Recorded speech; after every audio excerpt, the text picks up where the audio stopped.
So yeah, I wish you all a super nice evening. Thanks, Anya. Over to you.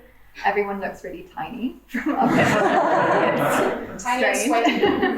I just wanted to say, like, if you want to say anything, I know it's a bit strange because we're up here and you're down there, but I'd love to turn this into a conversation later. So if any moments you really want to ask a question, don't wait to the end, just put your hand up. I'll see you and I'll shout over for you to ask a question. And thank you, Anya. I'm really excited that we get to talk about history in this historic kind of setup. It really suits the theme. And I'm also just really excited to meet these four women because all four of you have really influenced and formed my own practice, and I've never been able to meet all of you.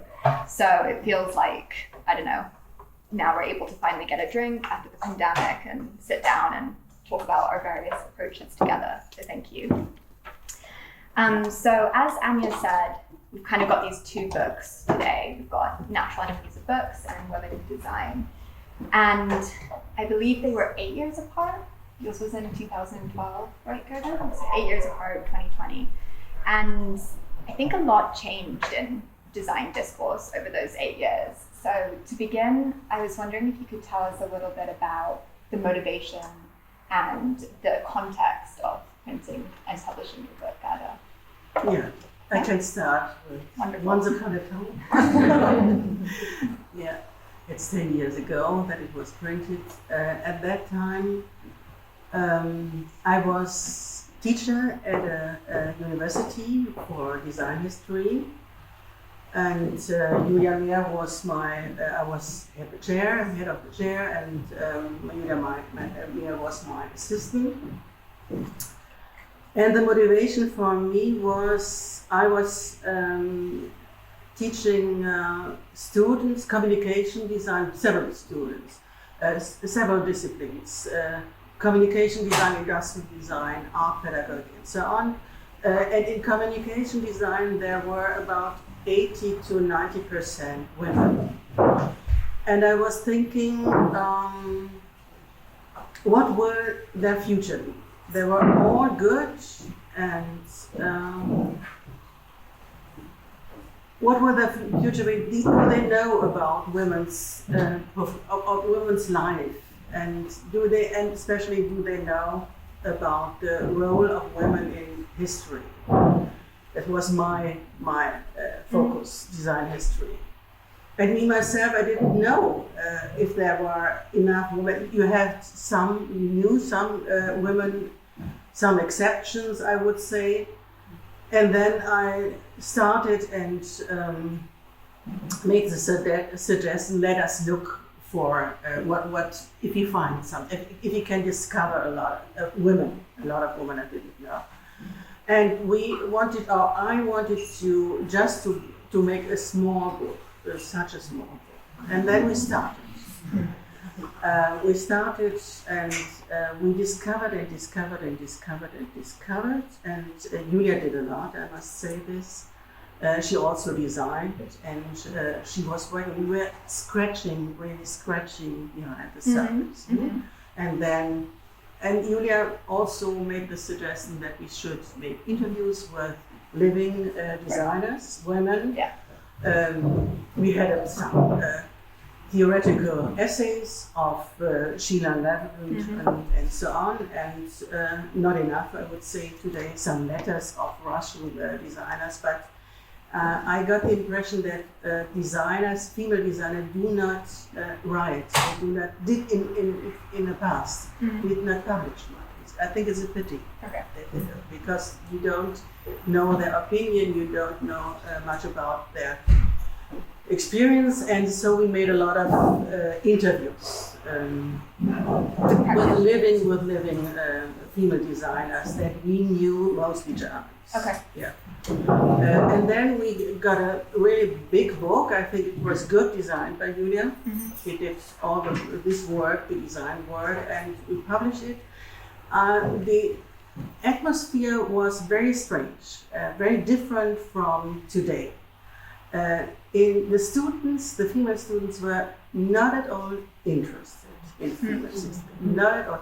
Yeah, I would say it was the atmosphere of the end of postmodernism, where they think, it's art, they are ideological, it's out of date, letter. And when for example, I guided a student group through this very important exhibition Sonderbund, 1912 and 13 in Cologne. And I said, please watch, look how many women are there. These were the most famous modernist artists. Look how many.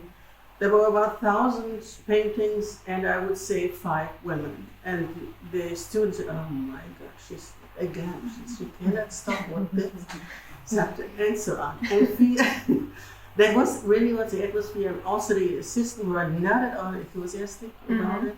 And Julia said, we were thinking what should be the title, and Julia said, if you mention the word feminist, no one will buy it.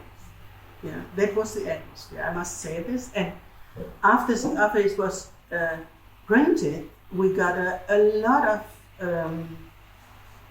reaction, really. What kind of reaction?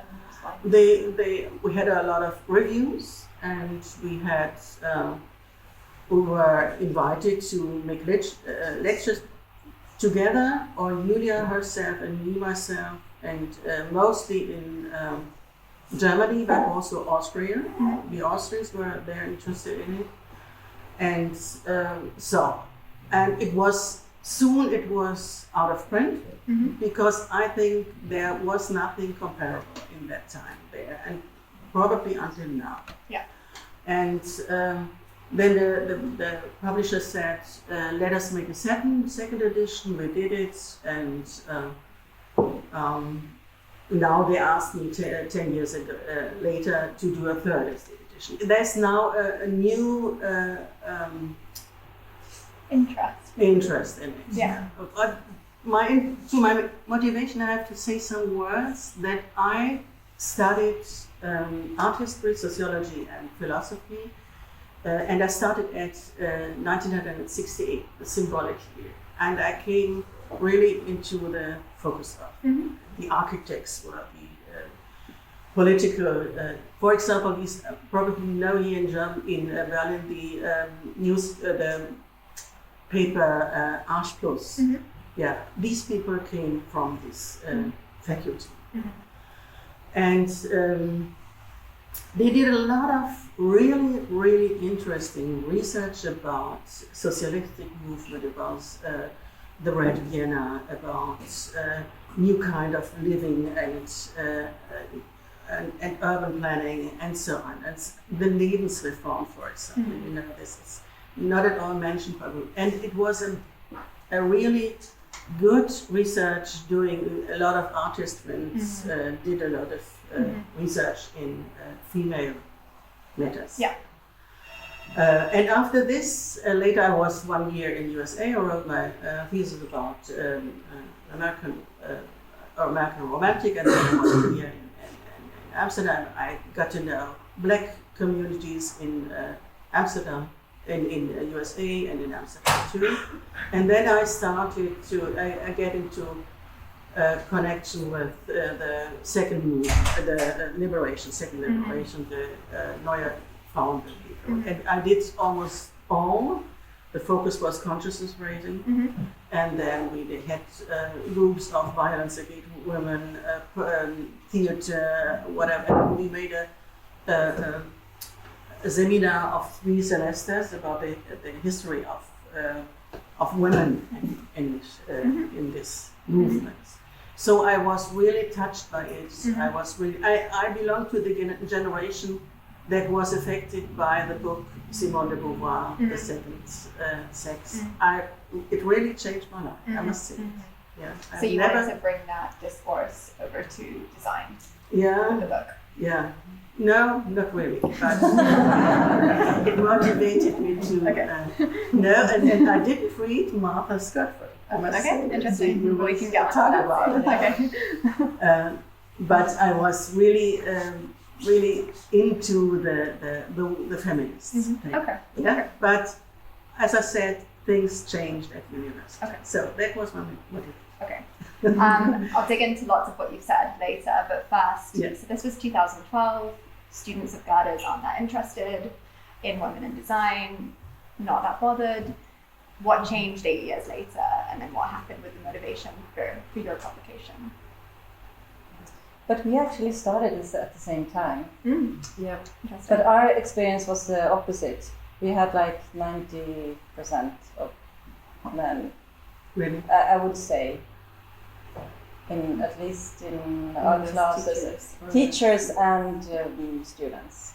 So our motivation was really simple. We are the women. I mean, Yeah.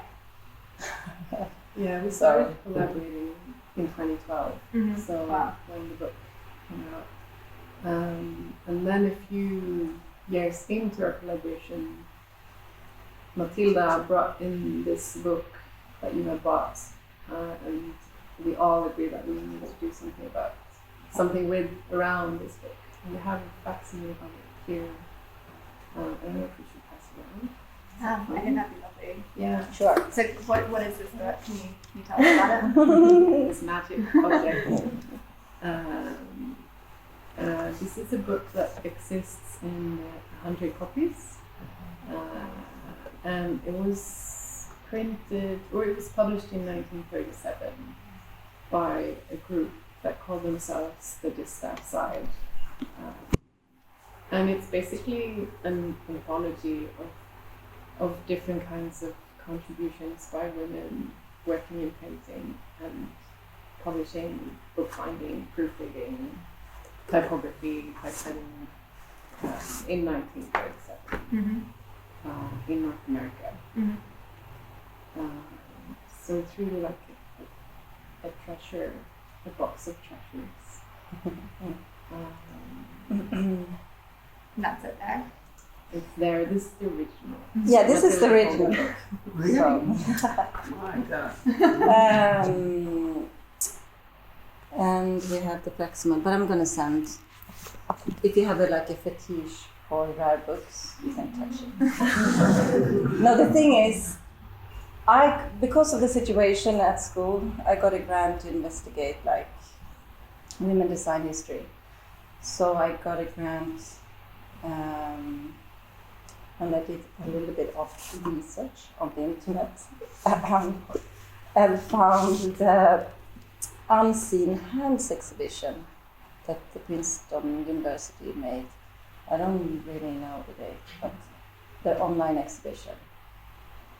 And I found this book there. And also found it on a Breuer book, the Oaknoll Breuer book shop for $1,250. And that was my grant. And there it is. So it's 8,000 Swedish krona. But I think you should really have a look and pass it around. This is the facsimile, you can see it. But it's So you found this book. You're like, this Yeah. is incredible. We have to do something about this. yeah. Why not? But I had no idea. But I just saw the table of content. Okay. So then you got it, and And then then I got it. And then we started to work together. But this was not our first project, but that's the project why we're here. So maybe we should just jump to here. But no, but we actually in school we had no oral history. We had no testimonials of women working in design, and the graphic design history in Sweden is based on a traditional, I would say, neat history writing. So a lot has changed in 10 years, but at the time, we wanted to research and work together around different history, but not only women's history. And we can talk a little bit more about that, because the natural response to this book, I think, would have been to collect female testimonials. Right. But we decided to work, to have a different perspective. in another way. I'd like to connect back to what you were saying about the 68 movement, because I think what also one interest that we shared was also these like previous moments in history where the labor movement have been more vocal or like more hegemonic, let's say. So I remember at one point, like before we were formed as a group, you did an interview with people from that movement in Sweden, and so there were moments when we arranged seminars about like earlier moments in history when people have organized for feminist causes or to kind of like organize. Because you and I met so in the student protest.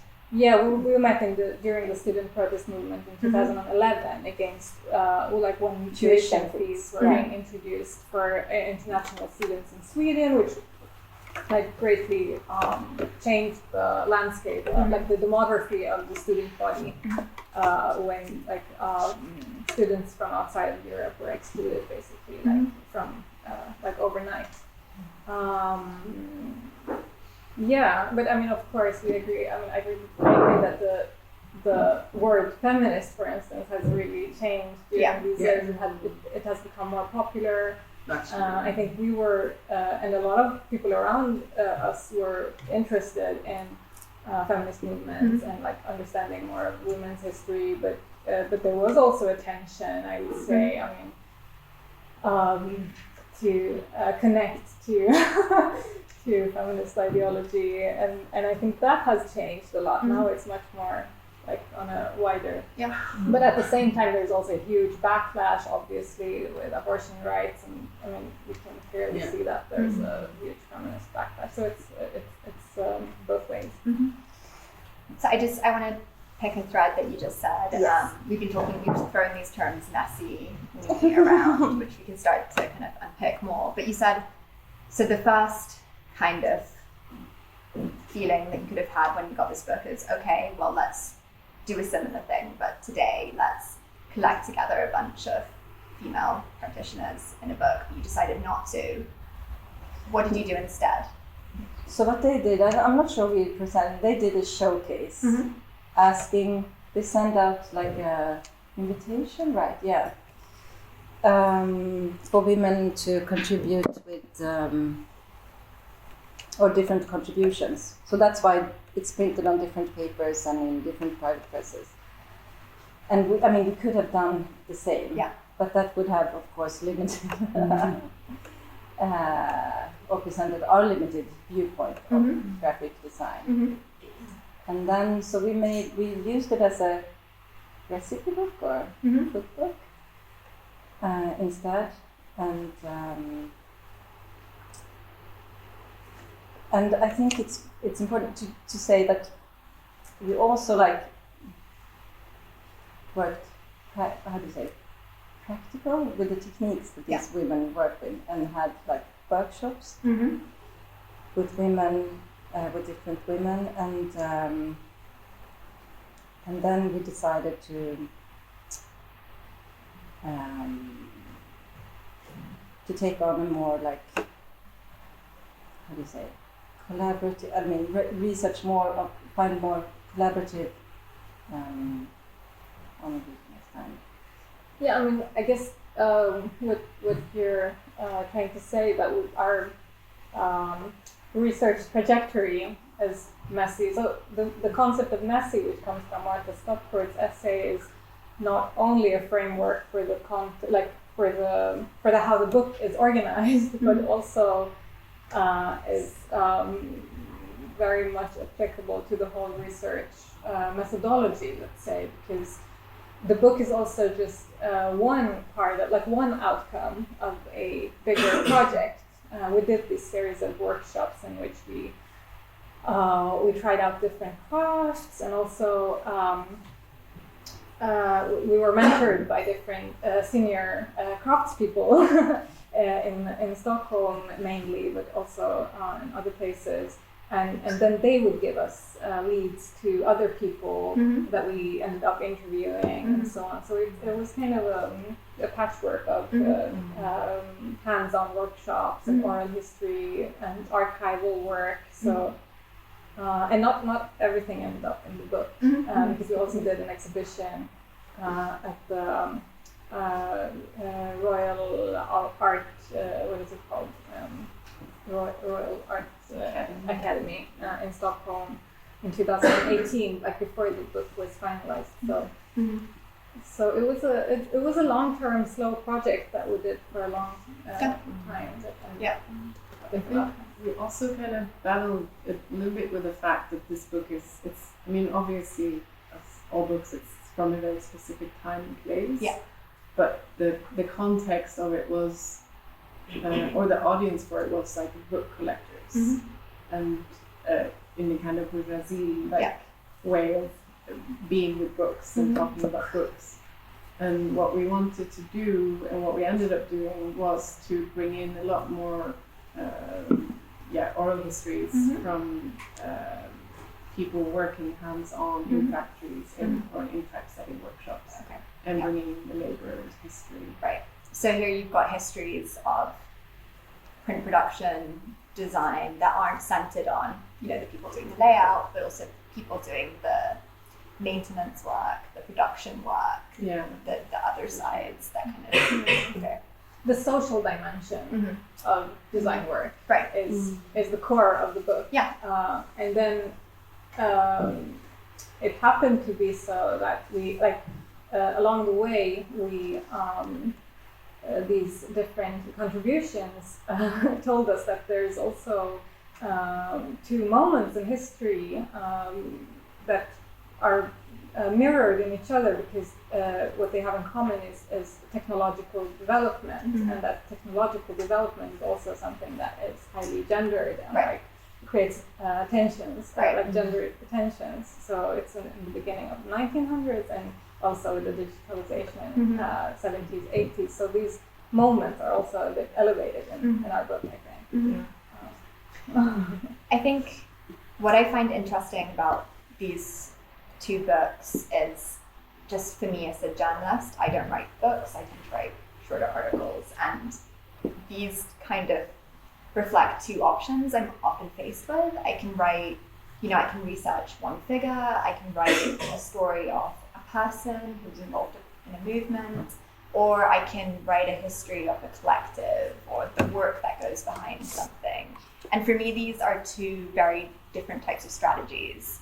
And I think they have very different repercussions and different effects. And I was wondering if you could maybe speak to these two types of history writing. So one that focuses on figures, one that focuses on labor. What are the benefits of both? What are the limitations of both? Gerda, do you have any thoughts on that?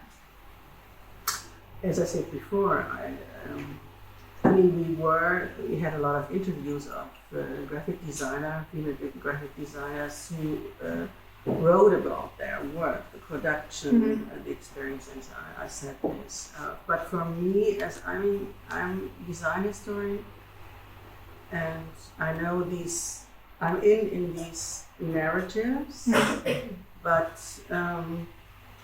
as I think women are not excluded, and I think we should change this situation.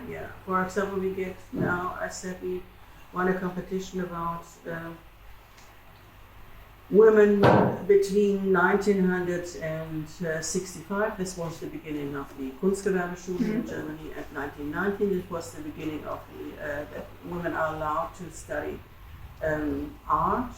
Most graphic designers were art students or studied art, and I think this time is anyway a blind spot in design history, and especially for women, because at this time there were these modernist institutions like the Deutsche Werkbund or later the Bauhaus, and modernists really excluded them. I think this was a big fight because men wanted to have the jobs that women had before. Yeah, from the Middle Ages, textile or bookbinding or whatsoever. And what did this woman? All the what I've read is that they were fighting against this situation. They made their own schools. They made their workshops. So self-empowerment is a very, very big thing in history, and I think you should know much more about this. Yeah. That's what I want to think. What are your thoughts on my question about narratives focused on single designers' histories versus these more collective labor histories that you're interested in? I think one of the reasons that we sought out each other was, I think, maybe personally for me, just the feeling of not wanting to be alone, and like seeing the profession of the graphic designer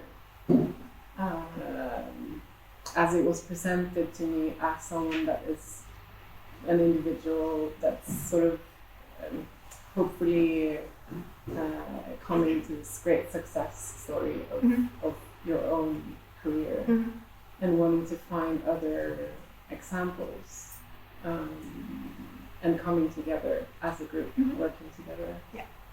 So I think we kind of want to also mirror that in the book, and search out histories of collectivity, collaboration, and support. Yeah, that's lovely. That makes a lot of sense. But I think it can also be an ontological question of how we define design. Right. So it's also a question of discipline borders, or like discipline boundaries. So I think in a way that these two strategies they complement each other, because one is about giving a more let's say accurate idea of design history as we know it, or like design the discipline of like design in terms of commission work, and this like let's say other strategy of like focusing more on social dimension and collective practices and material practices that are not necessarily acknowledged as design, is different in the way that I think our motivation has partly been to also is a discursive motivation to kind of argue that these moments are also design. I mean, these people, like for instance, Just Baines writes about radical print shops in London in the 70s and 80s, and it's I think it's an important text in the book, because it talks about people who are engaged in like making posters together, mostly political posters and engagements, and probably they didn't consider themselves being designers, but what they did is definitely something that relates to like what we want to identify with, or like what we want to acknowledge as the genealogy of what we like how we think of our practices today, obviously, when making posters, for instance. I agree. Yeah, I'm writing now a new book, and I think I'm a design historian once again, and I think all these movements, like the workshops in the 60s, the 70s, this was not the accepted the good design. It was DIY, so it was a counterculture. But I think it belonged to history. You have to mention, and all these signs, for example. This is a movement from the 70s to the 80s. It changed. Then came the riot girls. No one in design history at university has a lectures of riot girls. It was a big movement, and it's also another is a movement of girls, of younger people. And that's all important. That is not the official or the good design. But I think you have to include these things. You have to recognize what was going on. That's it.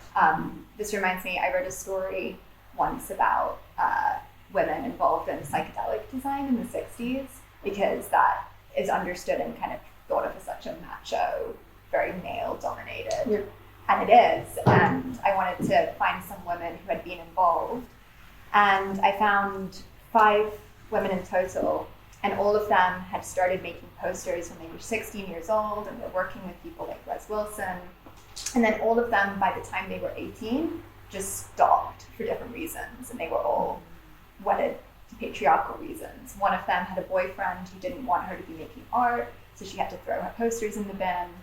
Another one, there's all these stories, and that was really interesting for me because it showed me that there are all these women with potential, and then there are all these reasons that they don't become those stars.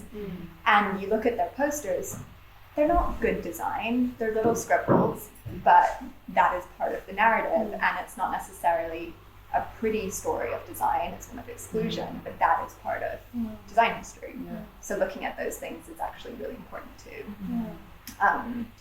I wonder if we can talk a little bit about research processes. So if we're looking at something that has been historically excluded, how do we find it? What do we have to do? What are the extra steps we have to go to find these things that aren't just hanging in MoMA or are just hanging in the traditional museums?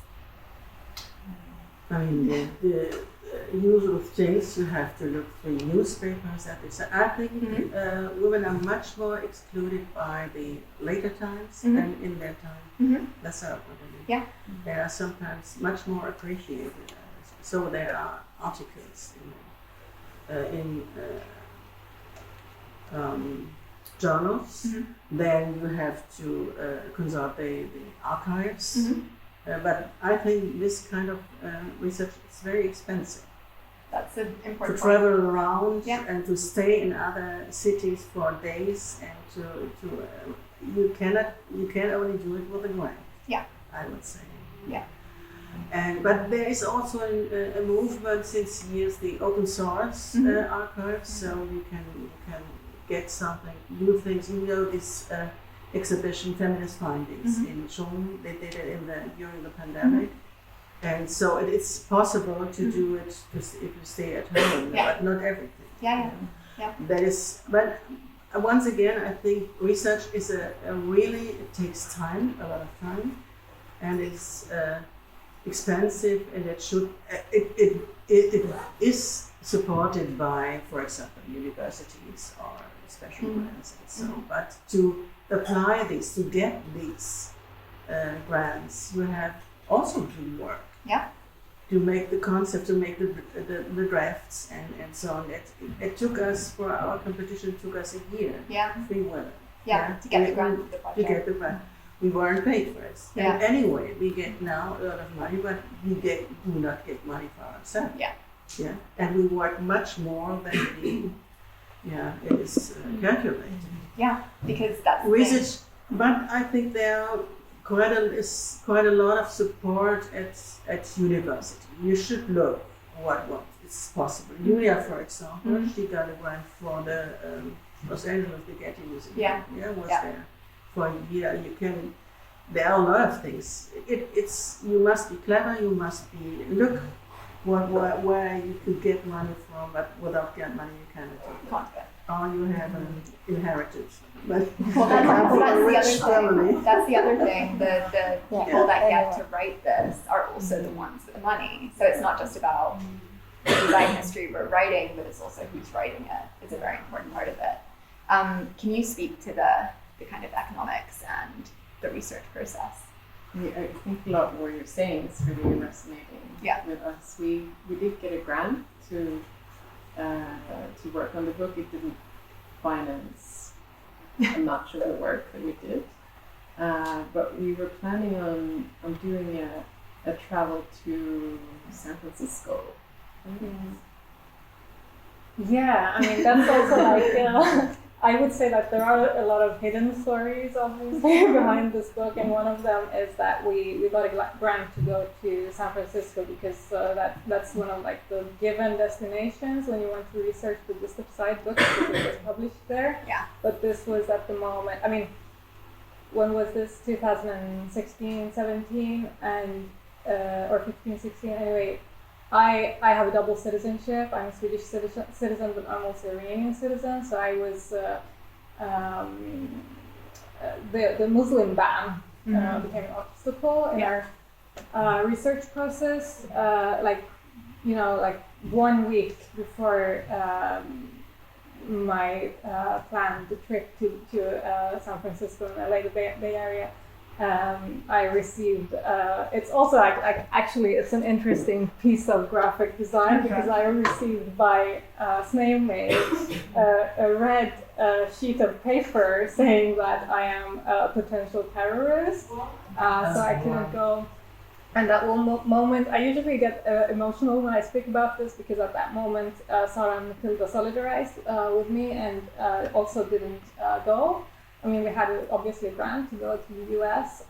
So that was a moment when our research also kind of changed direction, which I think like now that we look at it, it turned out to be perhaps a more interesting outcome. But I think like for me personally, that was really a moment of research ethics and solidarity, and I think of it as a formative moment for myself and perhaps for our group, like an act of collectivity. So instead of going to the US, we went to London, and the archives, the two important, two institutions or two places that were very ended up being very important for our research was the Labour History Archive in Stockholm, but also Marx Memorial Library in London. These were like two nodes, let's say, where we were pointed to interesting people that we would never have been able to find in a library or I don't know, in like more conventional design history books and so on.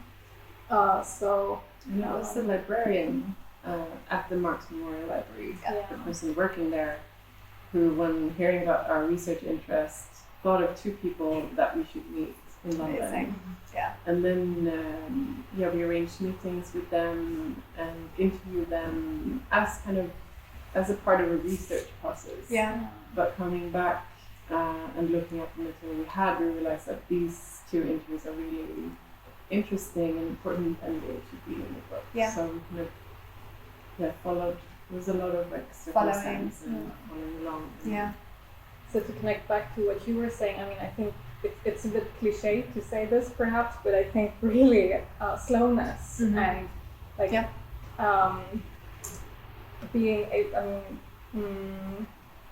I think a slow and organic way of doing research really ends up in interesting material. And it's all about like refusing efficiency, and that's where the collision with the finance money and time. Yeah, so this book was never a lucrative business, let's say. Right. That makes sense. I've also found, I mean, if you're writing, a traditional, whatever that means, design history story, you've got PR departments, it's super easy to do. There's a whole structure set up for that.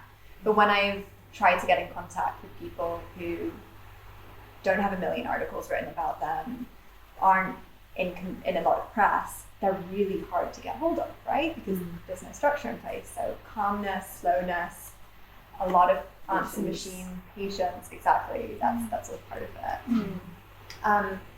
And a lot of things are still in private collections. That's so also, private collections are often the source of. You have to find them. Yeah, you have to find them. But we also republished research. It's not, I mean, there's a lot of really, really good research done already by women. Yeah. Not only by women, I mean, it's not only work done by women graphic designer that has to be academic. It's also academic work from a lot to be found and republished and so we don't like And sometimes I get the feeling that graphic design and art history don't talk to each other enough because there's so much in art history that would be so applicable and so interesting. This was a strange phenomenon. I wanted to get pictures, images from the workshops in London, Sparrow, for example. And this has been culled after some time, and it is culled right now. And they said, I want our C-Red women workshop. They asked them for pictures, and it was quite expensive. Okay, so not the Land Road. It was hard to find them anyway, but there were people who helped me. But it's quite a lot of money, and in the British Museum is a Sparrow. It's open source; you can see it. But you don't get the pictures. And then I got some pictures, and they said, you can. We can send you a scan. But you have to prove the copyright. But it was for collective. Who is responsible for the copyright? I do not know. These are really strange things. I haven't. And the English are very expensive. They were. They're the worst. We were saying before Germany, 20 euros to use a photo. That feels fair. I'm realizing we've been talking for an hour. Yes, I have like a million other We questions. should drink.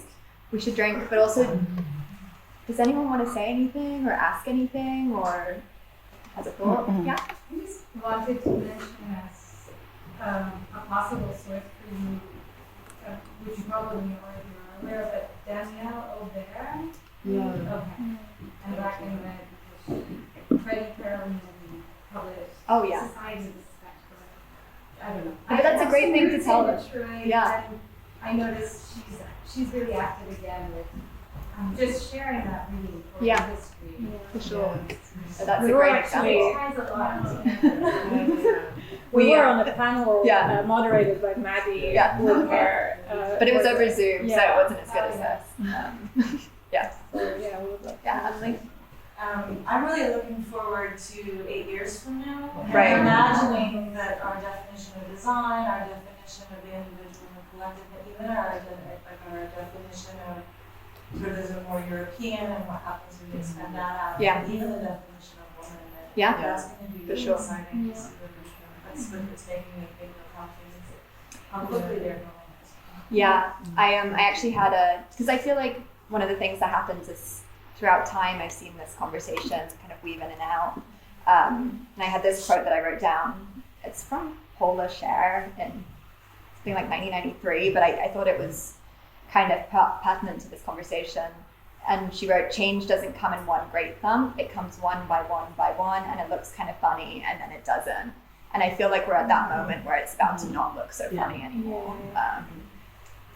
Anyway, does anyone else have a thought, question? Katrina? I was wondering, because you both have like the term woman in your book title, so have you also written about non-binary people, or have you think about this binary term of gender? I think that's one thing that also has changed a lot, like in the general discourse. Since these books were published. So I think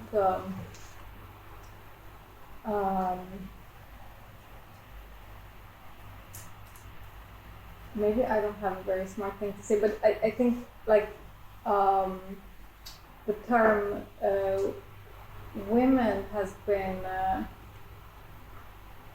in a way useful because it's historical in these historical moments that we've investigated.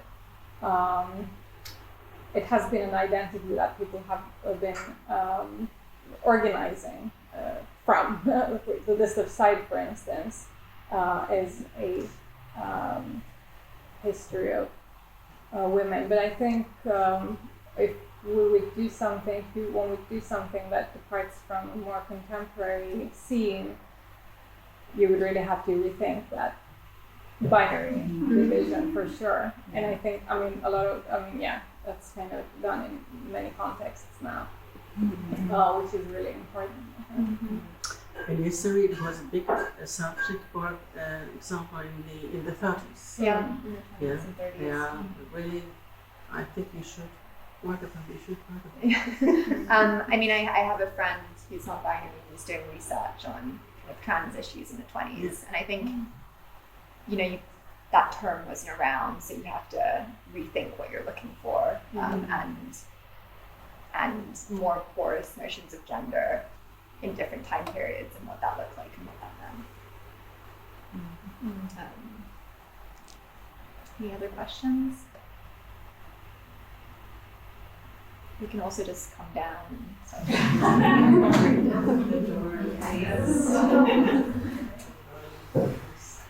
Is there anything else you want to add that you feel like you haven't said? Yeah.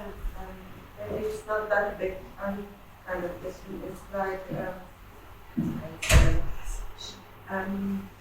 on those own stories you make researches in different fields about these subjects. I wonder how much about maybe the women in Southeast Asia, how far you can have access to those kind of sources, and how much of those publications are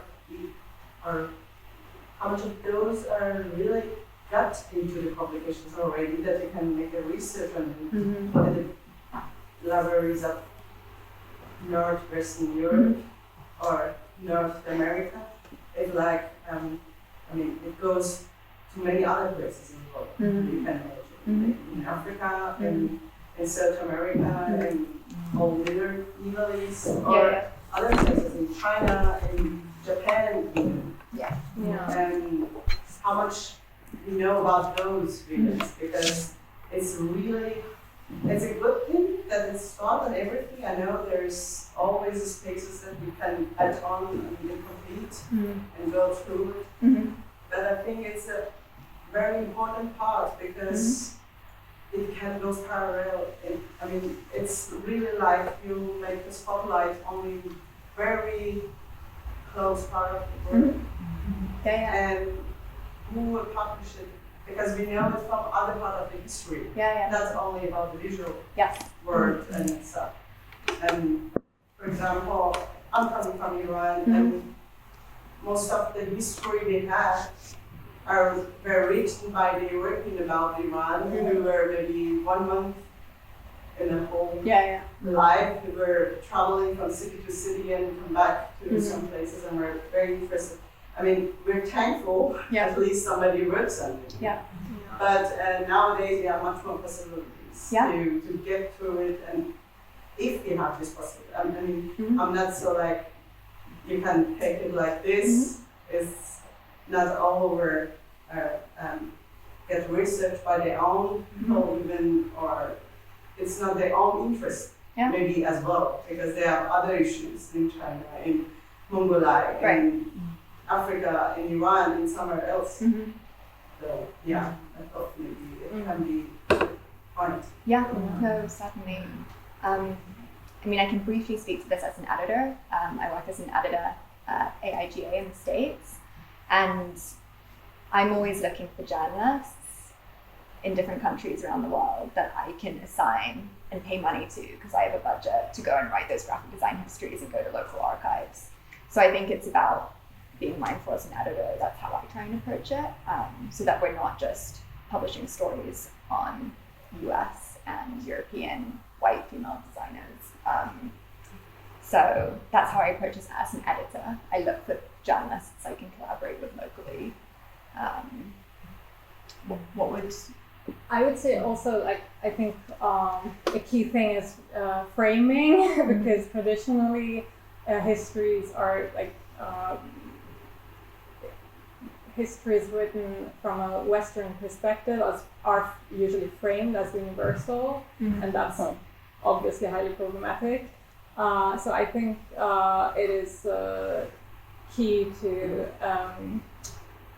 address from what point of view, or what specific geography or what context you're looking at or writing about. And I think for us, for our book, it's particularly the I mean, the work of our collective, let's say, departs very much from the labor history in a Swedish context, and this is also why it's so a bit funny for us that the book, for instance, has now been translated to Portuguese, because then there's like, you know, this very particular local Swedish labor context, and these also specific examples from Britain and the US suddenly presented in a new cultural geographic context, which is quite exciting in a way, but I think it's key to be articulated about like what localities, like what like where you locate the history, and I think this is something that we speak about in the foreword. And I think it wouldn't have been a successful strategy to kind of to try to squeeze in too many contexts, and I think already like the Swedish British American is kind of a prism enough for this book, but yeah, I mean, but I think like what you're addressing is, I mean, I've been to so many conferences and similar with like just a lot of Westerners mingling, and then there's so many researchers from the global South who are present in their absence because they have the wrong passport, so they present online, and I mean it's really something that we need to acknowledge and address and work against. It's yeah. I can add something to this, and it is, on one side is the interest, is the question, if who do this, all researchers or who, the group they're going for it, it's one of those views, but from the other side, I know there are not always enough access to those places. So as an example, I've done some graphic jobs for an individual project, which is very culturally important. It's called Offside, and it's about some of those matters. Like, there are some anthropologists from Iran and France, and then they do researches also on those kind of circumstances, like how we can make we can develop a way to get access to those societies who are really closed from offside way. So we are out. I mean, they go for some political way because of some other interests, but it's psychologically or many other cultural matters, viewing some political bands, like the first decade after the Iranian Revolution, all the archives, they get it out also about Egypt and Libya and other countries who are now very blocked, and you can't get any access to the history. Maybe those kind of connections could help, like if they're middle of this process of development. But I guess soon they will have some ways or some strategies for that. And this can maybe extend to other fields of history. So for many other places, maybe you can give an idea.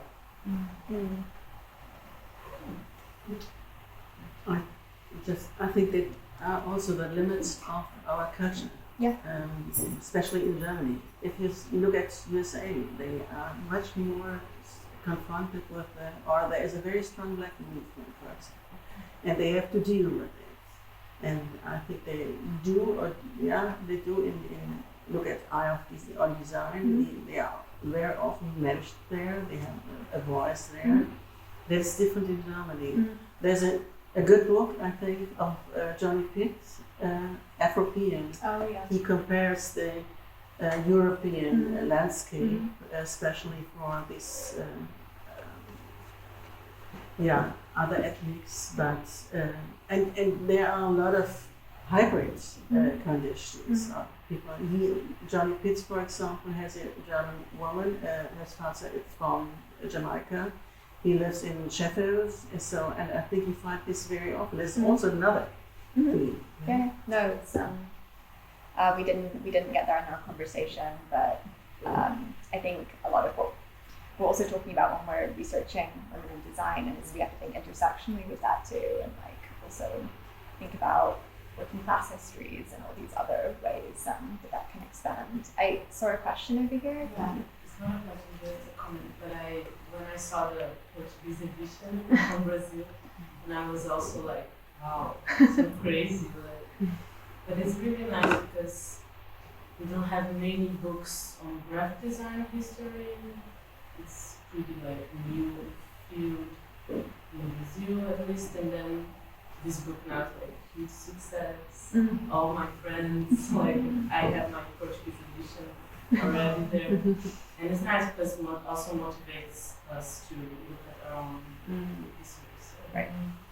Yeah, I think like in the end, it's just as a follow-up also on your question, and also the fact that Teresa Bettinardi in Brazil has chosen to publish this book.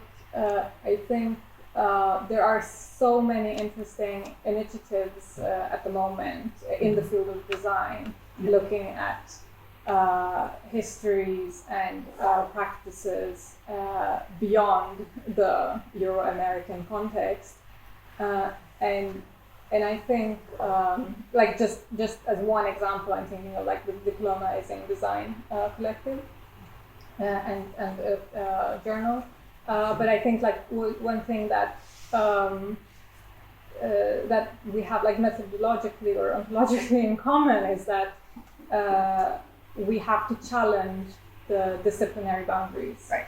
And like the understanding of design. So I think like in order to challenge the Western male canon, we need to like rethink where we locate design practice or how we want to define it. And I think that like that is something that we share. Either like you're writing Western feminist history writing, like that's I think the intersectionality. That's what is like one major part of it for sure. So there needs to be like solidarity between these different attempts and kind of like a support structure between. I think in that sense we're curious to follow up the conversations with. I mean, obviously it's not an easy landscape for Teresa, I imagine, in Bolsonaro's Brazil, and she is also like there's a financial dimension there as well. She needed to organize a Kickstarter campaign to even be able to finance the publishing. So I'm really like impressed with like her work as well. So I mean, I think that's it's a tricky. That's really well. I think that's a really nice place to end on notions of solidarity. Unless there's one more. And again about the interest on this side and about the focus of the publishers here, at least in Germany, I experienced. I didn't try by many ones, but there were some points because I started already also do some researches on the topic of Arabic type by itself, and it's not the way that it's already redundant. So I tried another combinations of designs and the history and the combination of those. And I started from very specific part of it already from my own interests, I've been traveling there, I gathered some stuff, some photographs, and I prepared some proposal for some where I thought they were interested. Yeah. So it makes sense. But okay, I'm not a very professional to apply somewhere or to make it done. I didn't have invested really long time just focusing on this. But still, as you said, as Breuer said, like it's not really the big interest here, or maybe they don't see that they can solve good in this field, or the perspective is not still there, or it's not really ready from other parts. I mean, I try from this side, but I believe there are other ones, individuals that they try from their own cultures or other places. So maybe it'd be interesting just to hear how you got your publisher and what that process was like, and how you approached occasional papers and started that and what that looked like. Yeah, I feel like my general conception, because we also work as book designers, so also from a book designer's perspective, I think that most of the time you really need to have a kind of almost finalized book before you go to the publisher, which is, I mean, shouldn't be like that. Yeah, I don't know. I mean, that would be an interesting next conversation, perhaps. Yeah. The landscape of like publishing. Of actually getting it out. Yeah, that's because that's what I hear really too. important. That people have it done already. It's done already. Because it's also very unequal. It also puts a lot of pressure on financing and But one thing I will say is like pitch parts of your idea to design publications and write it in small chunks. Yeah. So do an article here, an article there, an article there, and then grow it that way. That's how I always try and, I mean, I've never done a book project, but it's how I always think about one day doing a book project, is by doing those bits and pieces and getting that material together so that you can then publish it. I don't know. Yeah. That was a really nice blast of air. Thank you.